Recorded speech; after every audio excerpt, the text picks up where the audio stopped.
Hello students, so last video में properties of acid करने के बाद इस वीडियो में हम बात करेंगे classification of basis and chemical properties of basis के बारे में।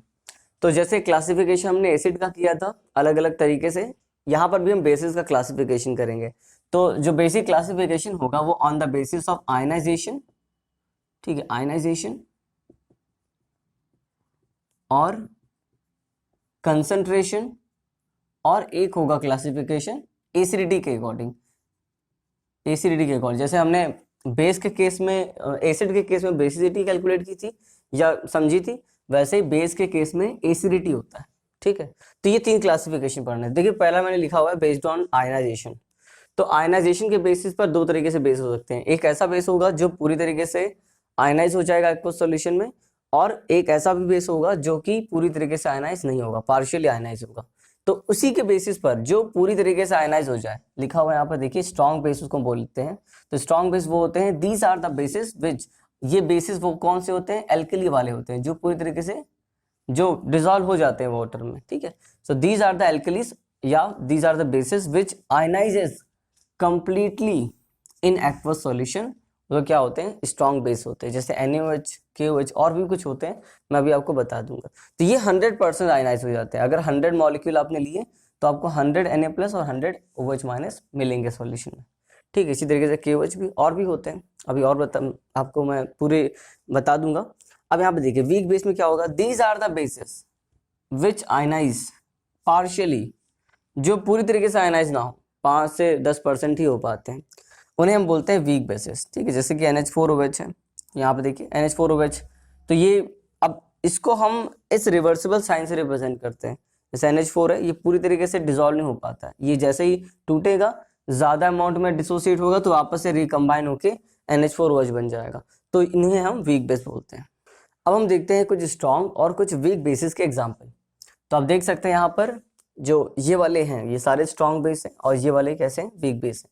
तो जैसे LiOH, NaOH, सोडियम हाइड्रोक्साइड, ये लिथियम हाइड्रोक्साइड है, potassium hydroxide, calcium hydroxide, strontium hydroxide, barium hydroxide और रुबिडियम हाइड्रोक्साइड और सीजियम हाइड्रोक्साइड, ये सारे कैसे हैं, स्ट्रॉन्ग है। इनको याद करने का भी एक तरीका है। जैसे आप जब पीरियोडिक टेबल देखते हो तो पीरियोडिक टेबल में जो आपको फर्स्ट वाला ग्रुप मिलता है, जिसे आप एल्कली वाला ग्रुप बोलते हो, ठीक, एल्कली मेटल्स का ग्रुप, और ये एल्कलाइन अर्थ मेटल्स है। तो एल्कलिक में आप देखिए lithium, sodium, potassium, rubidium, caesium, ये एक लाइन से जो आ रहे हैं ये सारे स्ट्रॉन्ग हो जाएंगे। और सेकंड में आपको कहाँ से शुरू करना है, कैल्शियम से, कैल्शियम, स्ट्रोंशियम और बेरियम, ये कैसे हो जाएंगे, ये भी स्ट्रॉन्ग हो जाएंगे। तो इतने से आप स्ट्रॉन्ग कर सकते हो। और उसके बाद जो बचे हैं, जैसे ये ammonium hydroxide, zinc hydroxide, aluminium hydroxide, ये फेरस, ये फेरिक हाइड्रोक्साइड और ये फेरस हाइड्रोक्साइड। ठीक है, यहाँ पे वैलेंसी 3 है, यहाँ पे जो ऑक्सीडेशन स्टेट है या वैलेंसी है आयरन की वो 3 है, यहाँ पे 2 है। ठीक है, Fe3 पॉजिटिव, Fe2 पॉजिटिव। तो ferric hydroxide, ferrous hydroxide, copper hydroxide, ठीक है, और ये क्या है, क्रोमियम हाइड्रोक्साइड। ये सारे वीक है, ये जो डी ब्लॉक के मेंबर्स हैं ये सारे वीक में आ जाएंगे। अब एक यहाँ पर इंपॉर्टेंट बात देखिए, जो MgOH होल ट्वाइस होता है इसे ना हम बहुत स्ट्रॉन्ग बोल सकते हैं और ना ही बहुत वीक भी बोल सकते हैं, इसलिए इसे हम माइल्ड बेस की कैटेगरी में रखते हैं, जो कि इनके बीच में लाई करता है, ना वीक में ना स्ट्रॉन्ग में। ठीक है, तो माइल्ड बेस में इसको अलग से पढ़ा जाता है, कुछ बुक्स में से वीक बेस में काउंट किया जाता है, बट रियलिटी ये है कि ये वीक बेस से थोड़ा सा स्ट्रॉन्ग होता है। एक बात और, जो BeOH होता है, बेरिलियम हाइड्रोक्साइड, ये एम्फोटेरिक नेचर का होता है, ये बेस और एसिड दोनों जैसा बिहेव कर सकता है। तो ये ऐसा बेस है, स्पेसिफिक बेस है जो कि एम्फोटेरिक नेचर का होता है। ठीक है, समझ में आई बात। तो आपको अलग से भी ये क्वेश्चन में मिल सकता है कि ऑब्जेक्टिव में मिल सकता है कि इनमें से कौन सा एम्फोटेरिक नेचर का होता है, तो आपको याद रखना है BeOH होल ट्वाइस। अब यहाँ पर एक क्वेश्चन है आपके लिए, क्वेश्चन ये है कि ये BeOH होल थ्राइस कैसा होता है, इसके बारे में क्या है, क्या ये स्ट्रॉन्ग है या वीक है, कैसा है ये। तो एक्चुअल बात ये है कि ये ना तो स्ट्रॉन्ग है ना वीक है, ये एक्चुअल में बेस है ही नहीं, ये तो एसिड है। ठीक है, इसे हम ऐसे लिखते हैं H3BO3। तो इसको रिप्रेजेंट करने का ये भी तरीका होता है। तो बच्चे इसको देखकर स्टूडेंट इसको जनरली बेस समझ लेते हैं, बट एक्चुअली में क्या है, ये एक एसिड है। इसे बोलते क्या है, इसका नाम है बोरिक एसिड।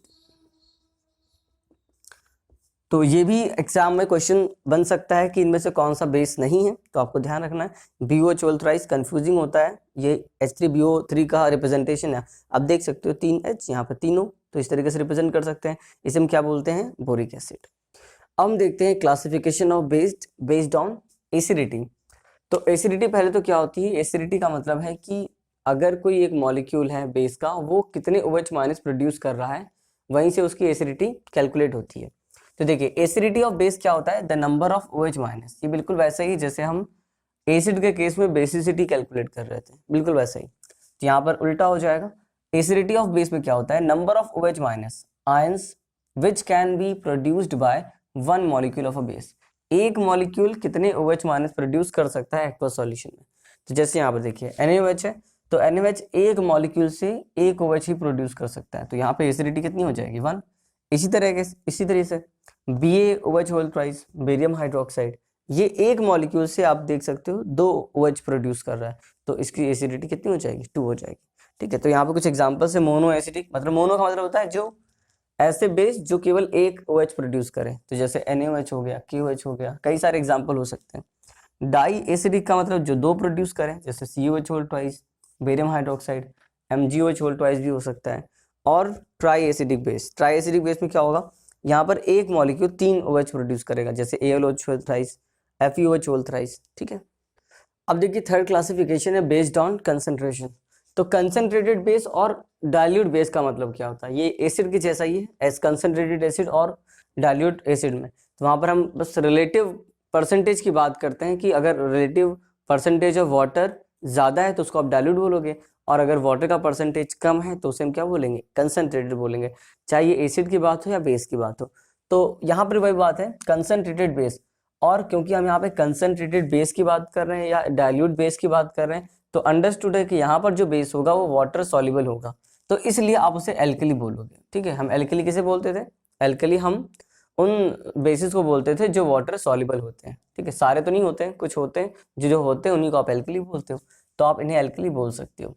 तो इसीलिए मैंने यहाँ पे लिखा हुआ it is an alkali having a relatively high percentage, जो बेस का परसेंटेज है वो ज्यादा होना चाहिए कंपेयर टू वाटर। तो of an alkali in its aqueous solution, उसे आप क्या बोलोगे, कंसंट्रेटेड बोलोगे। और डाइल्यूट में क्या हो जाएगा, it is an alkali having a relatively low percentage of alkali in its aqueous solution, तो इसे आप क्या बोलोगे, डाइल्यूट बेस बोलोगे। अब हम बात करते हैं physical and chemical properties of basis के बारे में।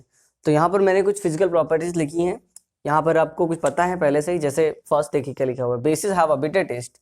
इसी के बेसिस पर ही अर्लियर क्लासिफिकेशन भी हुआ था एसिड और बेस का, कि बेसिस जो होते हैं वो बिटर टेस्ट के होते हैं, एसिड सार टेस्ट के होते हैं। तो bases generally have bitter taste and their solutions are soapy to touch. ठीक है, ये फर्स्ट प्रॉपर्टी थी।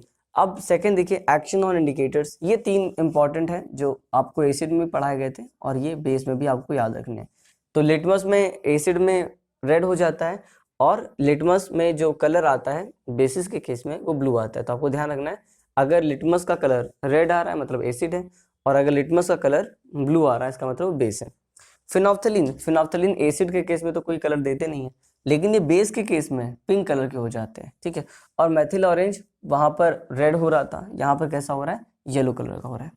अब देखिए बेसिस थर्ड प्रॉपर्टी है, जैसे एसिड कंडक्ट कर सकते हैं इलेक्ट्रिसिटी को, बेसिस भी कर सकते हैं। Bases solution can also conduct electricity, it means they are also called electrolytes. Electrolytes तो एक कॉमन वर्ड है, इलेक्ट्रोलाइट्स तो एसिड भी हो सकता है, बेस भी हो सकता है, सॉल्ट भी हो सकता है।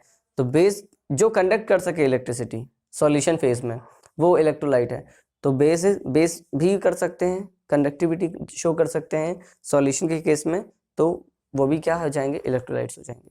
फोर्थ देखिए, they are also corrosive in nature. जैसे एसिड कोरोसिव होते हैं, बेसिस भी अगर स्किन पर गिर जाए तो उसे भी नुकसान पहुंचा सकते हैं, या किसी क्लोथ पर गिर जाए तो वहां पर भी नुकसान हो सकता है, तो इनका भी कोरोसिव नेचर होता है। अब हम बात करते हैं केमिकल प्रॉपर्टीज ऑफ बेसिस के बारे में। तो यहाँ पर मैंने पहली प्रॉपर्टी लिखी हुई है, रिएक्शन विद मेटल। अगर कोई बेस मेटल से रिएक्ट करे या मेटल कोई बेस से रिएक्ट करे तो क्या होगा। देखिए एक बात यहाँ मैंने लिखी हुई है, all the metals do not react with base. सारी मेटल्स बेस के साथ रिएक्ट नहीं करती। इसका लॉजिक क्या है? अगर इसकी लॉजिकली इस बात को समझने की कोशिश करें तो हम जानते हैं जो मेटल्स होती हैं जनरली, जैसे जो एल्कली मेटल्स हैं, एल्कलाइन अर्थ मेटल्स हैं, तो उन मेटल्स की बात करें तो जनरली जो मेटल्स होती हैं, जो रिएक्टिव मेटल्स होती हैं, उनकी हम बात कर रहे हैं, तो वो कैसी होती हैं? वो बेसिक नेचर की होती है जनरली। मैं बात कर रहा हूँ, मैं सबकी बात नहीं कर रहा हूँ, जनरल बात कर रहा हूँ। तो मोस्टली मेटल्स आप बोल सकते हो कि बेसिक नेचर के होते हैं। अगर वो बेसिक नेचर के हैं तो केमिस्ट्री में तो एसिड हमेशा बेस से रिएक्ट करता है और बेस हमेशा एसिड से रिएक्ट करता है। तो अगर मेटल्स बेसिक नेचर की हैं तो वो एसिड से रिएक्ट करना चाहेंगे, और हम किससे रिएक्शन करा रहे हैं? उन्हीं मेटल्स का बेस से रिएक्शन करा रहे हैं। तो इसलिए सारे मेटल्स यहाँ पर रिएक्ट नहीं करते हैं, ठीक है। तो कौन से मेटल रिएक्ट करते हैं? केवल वो मेटल जो कि एम्फोटेरिक नेचर के होते हैं। अब एम्फोटेरिक का मतलब मैंने आपको बताया हुआ है, एम्फोटेरिक नेचर के होते हैं वही केवल रिएक्ट करेंगे। अब एम्फोटेरिक का मतलब क्या होता है? एम्फोटेरिक हम उनको बोलते हैं जो एसिड और बेस दोनों के साथ रिएक्ट कर जाए, ठीक है। तो कौन से ऐसे मेटल्स हैं जो एम्फोटेरिक नेचर के होते हैं? तो आपको ध्यान रखना है, जैसे कि जिंक, एल्यूमिनियम, लेड, ठीक है। इस तरह की जो मेटल्स हैं वो केवल यहाँ पर रिएक्ट करेंगे, ठीक है। देखिए मैंने इन दोनों के एग्जांपल लिए हैं, सारी मेटल्स रिएक्ट नहीं करेंगे, केवल एम्फोटेरिक वाले ही रिएक्ट करेंगे, ठीक है। तो ये आपके लिए अलग से इन्फॉर्मेशन थी। तो आप देख सकते हो जिंक ने जब सोडियम हाइड्रोक्साइड से रिएक्ट करा है तो क्या बना? अच्छा, यहाँ पर भी आपको ध्यान रखना है।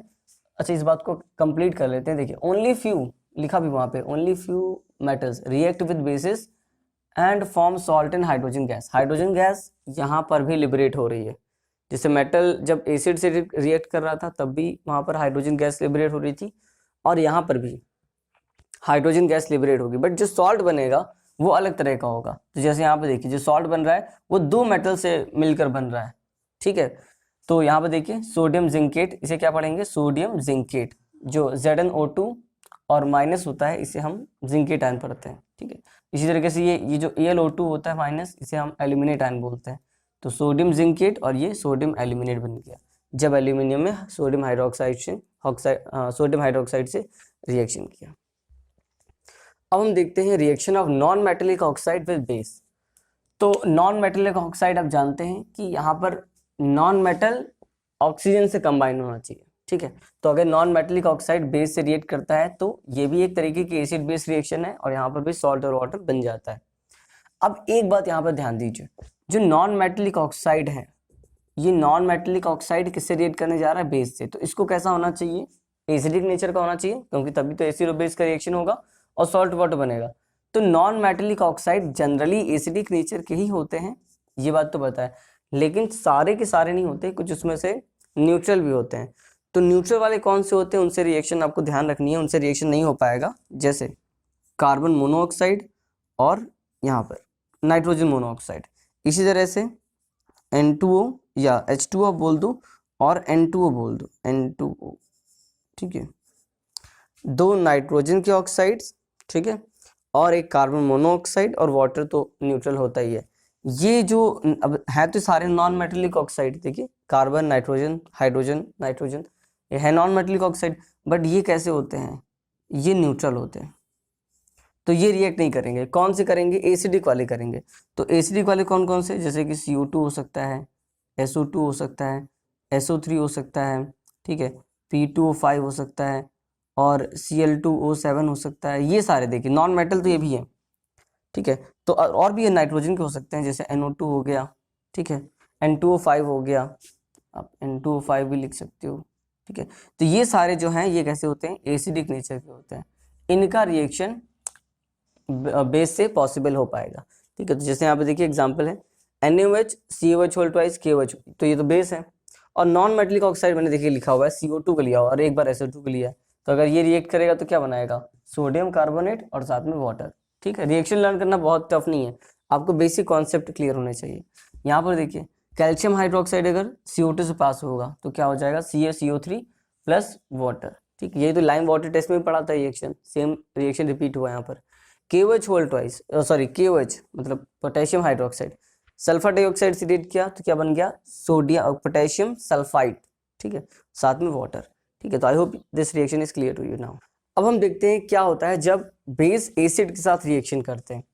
तो एसिड बेस रिएक्शन तो आपको पता है, इसे हम न्यूट्रलाइजेशन रिएक्शन भी बोलते हैं, न्यूट्रलाइजेशन का मतलब होता है एसिड और बेस अपने इफेक्ट को लॉस कर देते हैं, ना तो जो सॉल्यूशन मिलता है या जो प्रोडक्ट मिलता है ना वो एसिडिक रह जाता है ना बेसिक रह जाता है, ठीक है, मतलब ऑलमोस्ट न्यूट्रलाइज हो जाता है।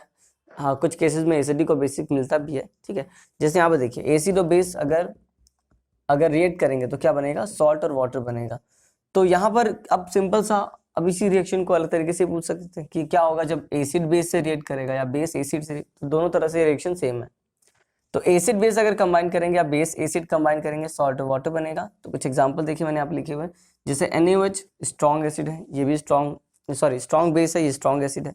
अगर ये रिएक्ट करेंगे तो क्या बनेगा, तो यहाँ देखिए यहाँ पे ये डबल डिस्प्लेसमेंट रिएक्शन है एक तरीके की, ठीक है। Acid base reaction double displacement reaction होती है जिसमें जो आयन होते हैं वो एक्सचेंज हो जाते हैं। तो जैसे देखिए यहाँ पे Na+ और यहाँ पे Cl-, तो इन दोनों से कंबाइन होके NaCl बन गया और H+ OH- से कंबाइन होके वाटर बन गया। एक बात और, जो न्यूट्रलाइजेशन रिएक्शन होती है ये एक्सोथर्मिक होती है, एक्सोथर्मिक होती है। एक्सोथर्मिक का मतलब क्या होता है, एक्सोथर्मिक उन रिएक्शंस को बोलते हैं जिसमें एनर्जी रिलीज होती है, ठीक है, हीट के फॉर्म में जनरली एनर्जी रिलीज होती है, उसे आप एक्सोथर्मिक बोलते हो। तो यहाँ पर भी देखिए इस रिएक्शन का आप कराओगे तो यहाँ पर हीट जनरेट होगी, ठीक है। दूसरी बात, एक और रिएक्शन मैंने इसी तरीके से लिखी हुई है, जैसे आपने KOH ले लिया, ये भी स्ट्रॉन्ग बेस है, और H2SO4 ये कैसा है, ये स्ट्रॉन्ग एसिड है। तो इन दोनों का रिएक्शन हुआ तो K2SO4 हो गया एक्वस फॉर्म में। ये सारी रिएक्शन एक्वस फॉर्म में हो रही है, वाटर के साथ साथ में हीट भी रिलीज हुआ, ठीक है। और भी कोई रिएक्शन आप ले सकते हो, कोई स्ट्रॉन्ग और वीक को भी ले सकते हो। जैसे मान लीजिए मैंने ले लिया यहाँ पर CH3COOH, ठीक है, ये कैसा है, ये एक वीक एसिड है। अगर इसका रिएक्शन हमने सोडियम से करा दिया, ठीक है, तो यहाँ पर क्या बनेगा, सोडियम यहाँ पर आ जाएगा, ये H+ रिलीज होगा, यहाँ पर H+ हटेगा और ये Na यहाँ पर आ जाएगा। तो यहाँ पर क्या हो जाएगा, देखिए यहाँ पर आ जाएगा, अच्छा सॉरी हमें तो बेस लेना है ना, NaOH से रिएक्शन करा दिया तो CH3COOH, यहाँ पर क्या आ जाएगा CH3COONA और यहाँ पर H2, ठीक है। इसे क्या बोलेंगे, सोडियम एसीटेट। आप नाम याद कर सकते हो, ये क्या है, सोडियम एसीटेट, ठीक है। और ये क्या है, एसिटिक एसिड, ये एसिटिक एसिड है जो कि एक वीक एसिड होता है और ये कैसा है, स्ट्रॉन्ग बेस है, ठीक है। तो यहाँ पर सोडियम एसीटेट बन जाएगा।